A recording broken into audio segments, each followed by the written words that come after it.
எனதருமை சிவனாசி YouTube channel பக்தர்களுக்கு அன்பு வணக்கங்கள். சிவபுராணம் கதைகள் பகுதியில் நாம் இன்று உஜ்ஜயினி மகா காளேசர் என்னும் கதையை பற்றி தான் பார்க்க போகிறோம். சிப்பிரா நதி தீரத்தில் அவ்வந்திகாபுரி என்றொரு பட்டணம் இருக்கிறது. அப்பட்டணத்தில் வேதப்பிரியன் என்றொரு பிராமணன் இருந்தான். அவன் சிவபெருமானிடம் இடையரா பக்தி கொண்டவன். சிவபூஜை செய்து தினமும் பகவானை ஆராதித்து வந்தான்.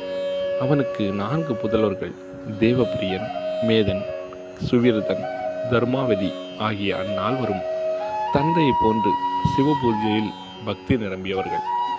அவ்வூருக்கு பக்கத்திலேயே ரத்தினமாலா என்றொரு பர்வதம் இருக்கிறது. அதில் தூஷணன் எனும் அரக்கன் இருந்தான். அவன் பிரம்மதேவனை குறித்து கடும் தவம் செய்து அளவில்லா பராக்கிரமத்தை அடைந்திருந்தான். அதனால் செருக்கற்ற அவன் அந்த பகுதியில் உள்ளவரை அடித்து துன்புறுத்தி வந்தான். தவம் செய்யும் முனிவர்களை மிரட்டி அவர்கள் தவத்துக்கு இடையூறு பல செய்தான். அவ்வாறே பகவானை பூஜிப்பவர்களையும் மிரட்டி அடித்து பூஜை புனஸ்காரங்களை விட்டுவிடுமாறு வற்புறுத்தி வந்தான். ஒரு சமயம் தூஷணன் தன்னுடைய மந்திரிகளுடன் அவந்தி பட்டினத்தில் நுழைந்து அங்குள்ளவர்களை அடக்கி தனக்கு கீழ்ப்படியுமாறு செய்தான். அந்தணர்களை நித்திய பூஜைகளை செய்யக்கூடாது என்று கட்டுப்பாடு செய்தான். இதனால் கலங்கமுற்ற வேதியர்கள் வேதப்பிரியனின் புதல்வர்கள் 4 சிவபூஜை செய்து வரும் இடத்தை அடைந்து அவர்களிடம் முறையிட்டனர். பகவானிடம் இடைவிடாது பக்தி பூண்டு அவரது அருட்கடாட்சத்துக்கு பாத்திரமாயிருக்கும் பெரியோர்களே, நீங்கள் தான் எங்களை இரட்சிக்க வேண்டும். தூஷணன் எங்களை துன்புறுத்தி வருகிறான். அவனுக்கு பயந்து நித்திய பூஜைகளை கூட செய்ய முடியாமல் தவிக்கிறோம். அவன் அழிவுக்கு ஒரு வழி செய்ய வேண்டும் என்று வேண்டினர். பேரன்பு உடையவர்களே, நாங்களும் உங்களைப் போன்று மானிடர்களே. அரக்கனை அழிக்கும் சக்தி எங்களுக்கும் கிடையாது.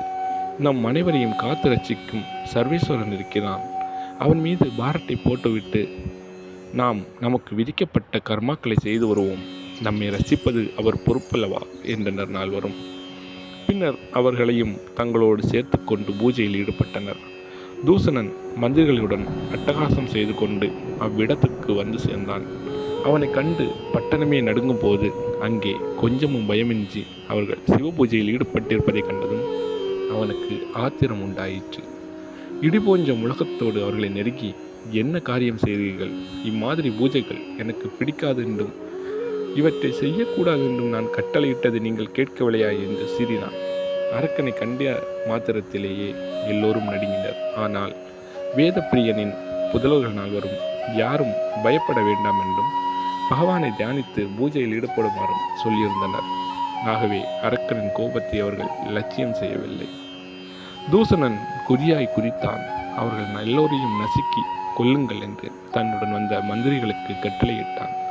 அவர்களும் பயங்கரமாக கொக்கரித்து கொண்டு சிவபூஜையில் நுழைந்தனர். சிவலிங்கங்களை செய்ய மண் தோண்டி எடுக்கப்பட்ட இடம் நீர் நிரம்பி குளமாக இருந்தது. அதிலிருந்து கிடுகிடுக்கும் சப்தத்தோடு மகா காளேசர் தோன்றி அரக்கனை பார்த்து ஹூங்காரம் செய்தார். அந்த கணமே அரக்கனும் அவனை சார்ந்தவர்களும் அழிந்தனர்.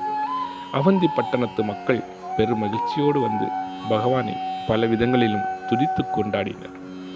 தம்மை பூஜித்து வந்த அவர்களுடைய மனோபீஷ்டங்கள் நிறைவேற அருளி மறைந்தார் சிவபெருமான். அன்பர்களே, மீண்டும் அடுத்த பதிவில் உங்கள் அனைவரையும் சந்திக்கும் வரை உங்களிடமிருந்து விடைபெறுகிறேன்.